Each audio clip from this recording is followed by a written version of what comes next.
afternoon guys, nagluluto kami nagluluto, misis ko nagluluto. Lulutuin namin, uminom namin ngayon ay puso. Alam nyo guys, masarap ang puso, igigisa nyo lang tapos ang sahog lang sardinas. Hindi sa nagtitipid, talaga na ano ko mas masarap ang sardinas kaysa, ewan ko siguro yung iba mas nasasarapan sa baboy ako, pero parang parang bumaga yung pagpuso ang sasahog ng sardinas. Tatanggalin nyo muna yung sabaw pag igigisa nyo. Ayan igigisa ng misis. Tapos pagka lagyan nyo ng konting suka, ayun na, pamintang durog, tapos lagyan nyo rin ng siling green, yung panigang, at saka yung laurel. Ang sarap ng kinakalabasan, para siyang ginisang papaksiw. Ang sarap. Puso. Sa kanila ginagataan pa yan sa akin okay na yung ganyan, basta may konti lang suka. Ewan ko ba't parang mas sarapan ako sa sardinas mas bumagay.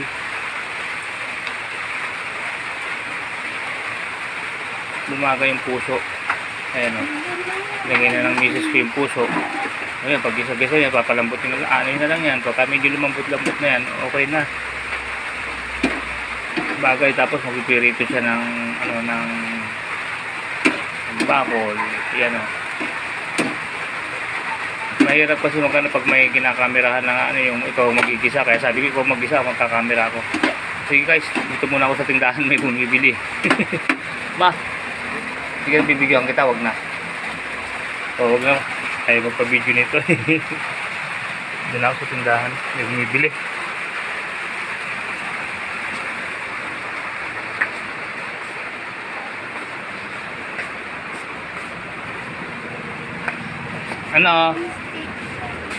Dosin na panluto. Sabi kasi siya ng ibon lipstick. Ay, sorry po, bawal palang bumanggit ng nakamali na naman ako ng mga products. Sorry lang po sa kinauukulan, nakamali lang. Bawal po kasi sa yun pag nagbablog kayo, babanggit ka ng yung mga company o mga branded products. Basta bawal sa rules nung nitong tungkol sa pag-vlog sa Facebook, sa rules and regulations nila. Nagkamali ako, pasensya na po. Meta umuulan pa buti hindi ba masyadong lumakas ang ulan galing siya ron sa Ulogo po pa yun, tapos bumaba na lang siya dyan sa kanton. Bigat ng dala niya, hindi ko siya nasa lubong dahil ako nagbabantay sa tindahan kawa naman. Binuhat niya mula doon sa pwesto hanggang doon sa sakayan ng Blue. Sabi ko malayo-layo din yung binuhat mo na yun, magang naman lang daw ang dala niya. Sabi niya ito sabi ko parang malaki-laki din nakakaawa din ito laki-laki ng bag na to kasi ayan ipingin puno yan yung bag na yan, malaki din di ba, puno ng mga kung anik-anik na mga mga ito. Din ako, binuhat niya ito mula doon sa pwesto nung yung kuha na ng mga anik-anik hanggang sa sakayan ng Blue. Laki din yan tapos pagbaba dyan sa kanto hindi ko naman siya nasa lubong kasi sabi ko tumawag sa akin para sasalubungin ko. Sa bagay kahit tumawag pala siya, umuulan-ulan na ganito, tingnan nyo hindi pala siya mapupuntahan sa kanto. Umuulan-ulan ng namin ayan, nakita nyo guys tuwaktak yung mga ulan na tinatawag na siyam-siyam, hindi kalakasan pero ang tagal hindi ka naman mababasa ng sobrang basa, pero mababasa ka rin. Yung ulan bang alanganin, hindi naman sobrang lakas pero kaya kang basain, ganyan guys. Tinan nyo yung sarap namin buti awa ng Panginoon, ganyan lang muna kasi pag yan lumakas ka lang malakas yan tapos tumagal ng mga 2 oras, ay nako, delicate na naman. Kaya ako lagi akong nananalangin na huwag na sana munang lumakas hanggang kung September 1 na may pala ngayon mayroon palang low pressure si Enteng. Ang bagyo pa naman ngayon ang nangyayari, Bagay, hindi na delikado kasi mas delikado yung lakas ng hangin, di ba? Ang nangyayari ng pagbagyo, ulan lang. Pero pagkarami-rami namang ulan, mahirap pa rin para sa amin kasi pinapasok kami dito, sumisibol sa ilalim ng ano namin eh. Yun ninyo, may hamba naman dito. Tingnan nyo ito, itong hamba na to, oh. Yan, diba? Mataas din naman yan. Hindi naman kami, yan, umaabot ng halos hanggang dito yan, yung muntik-muntikanan na pero hindi kami pinapasok. Ayun, nakita nyo yung bakas ng lumot. Ang ganyan ang inaabot niya, no guys, so tingnan nyo, oh. Yung bakas ng lumot na yan. Hindi naman pumapasok sa amin, kaya lang pagka sumampa na ng ganyang kataasan may bakas ng lumot na yan, magsisiitan na doon sa loob ng invisible na. Kaya kakatubig din kami rito. Mula rin yan, kung tindahan na ito, sisibulan niya ng tubig. Yan, hanggang dyan, hanggang palabas doon sa may parang tanggapan namin ng mga pare-paninda. Tapos hanggang dito sa lagay ng mga soft drinks. Ayan, may sibol dyan yung tubig. Kaya pag ano, dami lang nililimas namin. Tapos dito, ang masaklap dito rin sa loob ng bahay. Dito sa pinakasala namin. Pumapasok din yan. Misibol. Kaya sana ako huwag na tumaas ng ano, mga ganyan. Okay na yung mga ganyan-ganyan lang.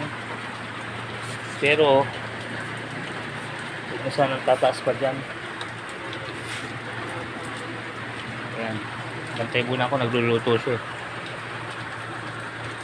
Kaya inabot na ng alas 12 pagluluto kasi alas 12 na eh. Time check, tininginan ko yun. Pasado alas 12 na. Galing siya rin sa ano nga eh, sa logo po, kumuha ng produkto. Sakto naman yan. Kaya pa rin naman, kaya lang medyo late naman konti ang kain.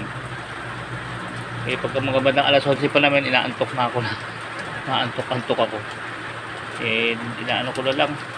Labanan ko na lang muna antok ko kasi kailangan, siyempre, mahirapan naman siyang pagsabay no, habang nagluluto, nagtitinda, di ba?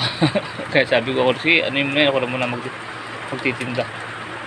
Tapos, pag nakakain na kami, papahinga muna ako matutulog kahit mga 1 oras kasi kailangan ko makatulog pag tanghali, pag hindi sumasakit ang ulo ko eh. Pagkagising ko, siya naman ang patutulogin ko kahit hanggang alas 5, alas 6 na yun, matulog lang siya. Okay na sa akin yun. Basta gusto ko rin nakakapagpahinga rin kasi siya eh. Para kumbaga pareho lang pa yung kung ano yung hanap ng katawan mo. Ganun din siyempre yung hanap ng katawan ng asawa mo, gusto niya rin magpahinga. Ayoko naman lulusog ako tapos siya naman ang mapipinsala, di ba? Ganun guys yun eh. Kaya pinapatulog ko rin siya. Pag nakapagpahinga na ako ng mga 1 oras, magbabantay na ako rito hanggang alas 6 na yun. Siya na yung matutulog. Tapos pag nagising siya ng mga 6, nagkakapilan siya, mga 6:30 uupo na siya rito hanggang sa pagsasara na yun hanggang alas 10 ng gabi. Nakakaawa nga rin. Bagay, ganoon talaga yung buhay ng ano, wala namang pinagkakakitaan eh. Hindi naman namin gagawin to.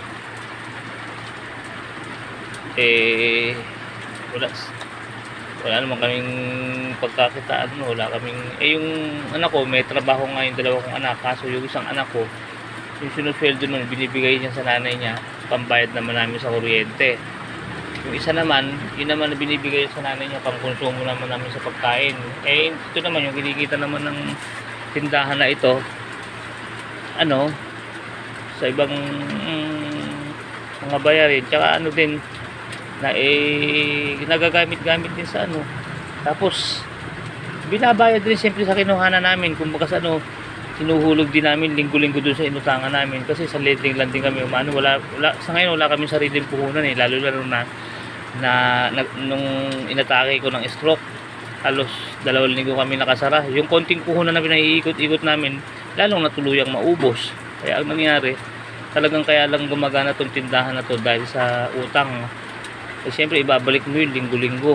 Kaya yung kumbaga ang benta ng tindahan mo sa loob ng 1 linggo, parang kumbaga sasauli mo lang doon, tapos yung konting kinikita mga sasama lang din sa konsumo nyo. Kaya ang maganda tindahan talaga kung ano, kung meron ka sanang sariling puhunan, yung pinagbentahan may papamilingki mo na kinabukasan, yun maganda yung ganun. Kung ang nangyari kasi pinagbentahan namin, itatabi yun, ipambabayad, yung hulog mo rin sa kinuhanan mo, kasi kung di ka naman maghuhulog sa kinuhanan mo, hindi ka na pauutangin, wala ka na ititinda. Ganun lang ang labanan sa tindahan, diskarte lang hanggang sa siguro makaraos kami sa ganitong ano. Bagay, ilang taon naman na naming ilang taon ng ganito diskarte namin ng misis ko. Nung time na may trabaho naman ako, suporta naman sa tindahan ng trabaho ko nung nakakapagtrabaho pa ako. Yung time naman na yun, nag-aaral pa yung mga anak ko. Ay ngayon medyo tapos na sila. Ito naman yung medyo naging pagsubok ko. Inatake naman ako ng stroke, kaya ganun lang talaga, laban-laban lang hanggang sa makasulog. Basta ang mahalaga basta ang priority sa lahat, huwag natin kakalimutang hirap o ginhawa, sasamba tayo sa Diyos. Yun ang pinaka-importante. Sasambahin natin ang Panginoon kasi yun ang pinaka-importante sa buhay ng tao yung may Panginoon ka. Mahirap mahirap na kalagayan mo o magandang kalagayan ng buhay mo, mahalaga sa tao yung may Panginoon ka, may Diyos kang kasama. Hindi yung may Diyos ka lang nakasama pag gusto mo lang kasama ang Diyos pag nahihirapan ka. Hindi, kahit pag maganda yung buhay mo, dapat kasama mo ang Diyos lalo. Pero siyempre mas lalo mong kahirapan pagka medyo nahihirapan ka, siyempre tatawag ka sa Kanya. Kaya pagka ikaw naman nakakaalawan-aluan, diretso ka pa rin sa pagsamba mo sa Kanya. Huwag kang kakalimot. Kasi di ba, imagine niyo parang walang kwenta naman ng buhay kung mararamdaman niyo sa sarili niyo parang magigilty kayo. Parang may nararamdaman kayong kakulangan, hindi kumpleto yung pakiramdam mo na wala kang Diyos pag wala kang Diyos na yung kahit nasa iyo na lahat, mayaman ka, parang nararamdaman mo sa sarili mo yun parang may kulang Kailangan may Diyos ka nakasama kahit mayaman ka na. Mararamdaman mo sa sarili mo yun. Di lalo na pagka yung ganitong nasa time of time of hard time, yung nasa down ka, di mas lalo mong kailangan ng Panginoon. Kaya nga sabi ng Panginoon yung kahit nasa magandang kalagayan ka, sambahin mo pa rin siya para pagka nasa mahirap kang kalagayan, kumbaga ang magiging katwiran naman ng Panginoon, kung nasa magandang kalagayan hindi mo kinalimutan kaya kung nasa down ka, hindi rin kita kakalimutan. Di ba parang ganun, parang balikan lang ba inaano ng Panginoon sa atin. Hindi yung pag maganda na kalagayan natin, parang na tayo yung kaya na nating mabuhay ng kahit wala ng Panginoon, okay na yan. Hindi ganun, di ba? Maganda ang kalagayan tsaka mararamdaman nyo sa sarili nyo yung kahit nasa inyo na yung lahat. Pag wala kayong Panginoon, parang kulang. Ay, nagluluto na siya ng puso. Baka susunod na lang. Ha? O sige guys, hanggang dito na lang gaya ng dati. Kuya Raymond vlog. Keep safe, keep healthy. Always trust God. Keep safe, keep healthy. Maraming salamat po sa Diyos. Thank you very much po for watching. Salamat po guys. Kaway muna. Bye bye po.